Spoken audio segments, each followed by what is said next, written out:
What should I know about Veritasium? It was under the blood moon.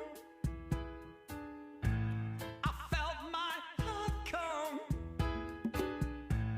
I held you in this strange light, a place where shadows run.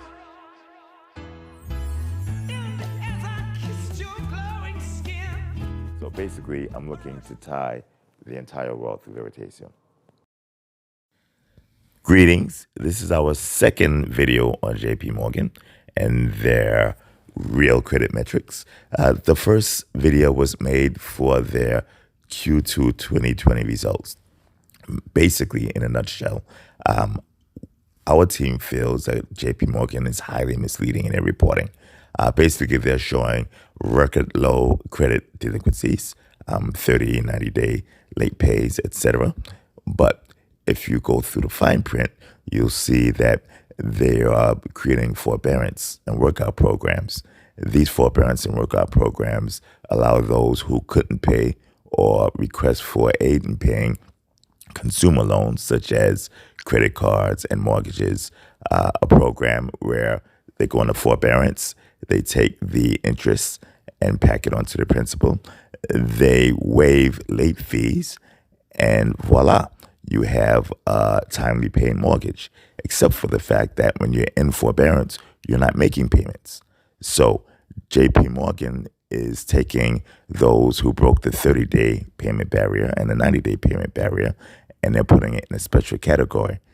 And as long as these loans are being paid according to the workout terms, or the forbearance terms, they don't have to be reported as late pays. Now, here's a conundrum with that.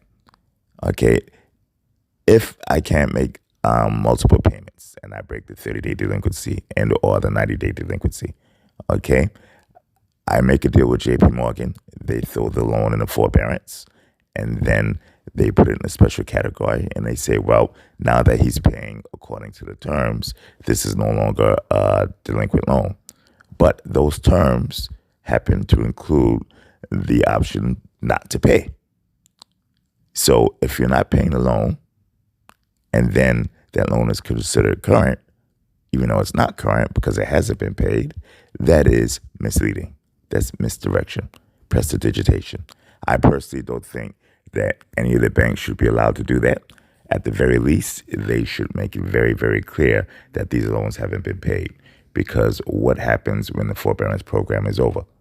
Now you have even more to pay, and chances are, with the way the unemployment rates are going, you have less of ability to pay. And eventually, in the short to medium term, you're going to have reduced value in collateral as well, if there is collateral. So you can see from these charts that it was very bad last quarter. It improved this quarter, but it's still significantly worse than it was before COVID started. And it's right about where it was in the 2007 and 2009 era, where all these banks required bailouts. Take that as a hint. There's a very strong chance the taxpayer may be coming to bear again. It is not just consumer loans where I'm very suspicious of JP Morgan's reporting. Their commercial side, their commercial lending, their commercial property lending, cash flow, office, etc., looks very suspect. Because of the lockdown in New York City and many other metropolitan areas in this country and developed countries worldwide, you have a significant drop in usage, utilization, and cash flows in office buildings and in retail buildings. Listen, the stores have been closed. They're going out of business. Only in Manhattan, which is the densest office space in the world, you have a 10% return to utilization. Nationwide, 25%. Highest best case scenario, 35%. And this is what was the biggest economy in the world. Where is this showing up in JP Morgan's results? Well, let's take a look at the largest landlord in New York City, WeWorks. All right, and we'll do an on-the-ground examination, and then we'll take a look at the anecdotal evidence, and then I'll let you all decide for yourselves. He who comes every day, you got This girl comes maybe once or twice a month. No one's here vacant. No one's here vacant. I haven't seen this person in maybe 9 months. This is my guy. He be pulling up a lot. These people, I think, somewhat come.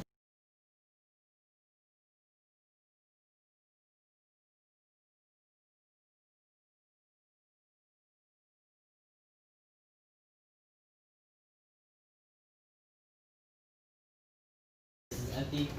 This is empty. This is empty. This one got abandoned. I think these guys just have it, but I think these people recently came in. So, because I've seen one guy working here. Empty. I've seen the girl who works here. She actually comes. These people, I haven't seen anyone here in a minute. I think I saw someone here. Empty. These people actually come. I haven't seen anyone here. I see someone here. This is empty. Oh, it's open. Oh!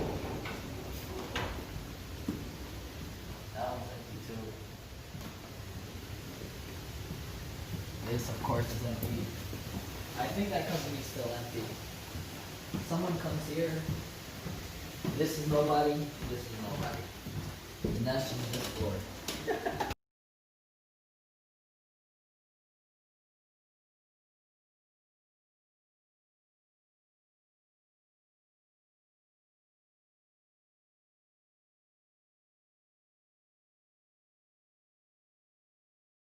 Here you see the WeWorks properties from the WeWorks website. They have 64 properties in New York City. They are the largest landlord in New York City. Considering that New York City is the hardest hit commercially from the COVID lockdown in the world in terms of developed cities. Okay, New York City also had the highest concentration of commercial properties and some of the highest rents, with the highest concentration of Fortune 500 companies extent. As of right now, it is about October 17th, and Manhattan only has about a 10% return rate of those who stayed home to work after the lockdown. The average is 25% across the large cities in the US, and the best cities are doing 35%. So the best cities are doing awful. The average is simply doing worse than awful, and New York City is ridiculously bad. Now think about this, right? Think about the value of these rents when the occupancy rate has dropped 90%. Many of these companies are still paying rent. I would probably gather most of them aren't, but they're negotiating with landlords and have a very, very strong negotiating stance. Take it or leave it, basically. The landlords could drag everybody in the court, but with special purpose entities being the lessees or lessors, there's no recourse to the parent company.